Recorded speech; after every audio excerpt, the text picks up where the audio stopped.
Bon ben voilà, Monsieur Renders, dites-nous, est-ce que vous êtes oui ou non candidat à la présidence du FMI? Il n'y a pas de candidature pour cette fonction, c'est plutôt une fonction qui est choisie par cooptation.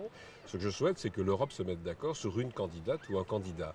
Alors c'est vrai que ma collègue française, Christine Lagarde, est manifestement en très bonne position. On m'a posé la question ce matin. Ça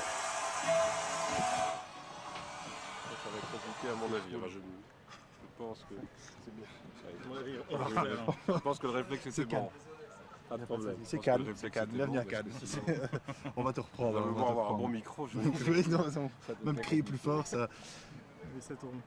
Je repose tout. Bon voilà, êtes-vous oui ou non candidat à la présidence du FMI? On n'est pas candidat à cette fonction, c'est une fonction qui est choisie plutôt par cooptation.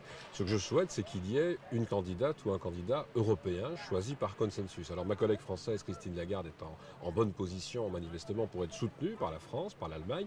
On m'a posé à nouveau la question de savoir si je serais intéressé à la fonction. Bien entendu, c'est une fonction qui ne se refuse pas. Il y a 12 ans que je siège au Conseil du Fonds monétaire, 12 ans maintenant que j'exerce les fonctions de ministre des Finances. Évidemment, jouer un rôle sur le plan économique, politique à travers le Fonds monétaire, pourquoi pas? Mais la question de la candidature n'est pas posée. Pour l'instant, nous cherchons surtout à trouver un consensus européen. Alors, malgré tout, comment est-ce que que pouvez-vous apporter de plus si vous deviez vous présenter? Comment pourriez-vous vous présenter? Je crois qu'il y a trois choses. La première, je le disais, c'est qu'il y ait une candidature européenne. Les Européens doivent garder un rôle au Fonds monétaire, à la Banque mondiale. Et ça, c'est très important qu'on puisse dès lors présenter des candidats européens. La deuxième chose, c'est le consensus en Europe. C'est d'éviter que dans la zone euro, c'est surtout la zone euro qui est concernée, il y ait 2 ou 3 ou 4 candidats. Le mieux, c'est d'avoir une candidate ou un candidat.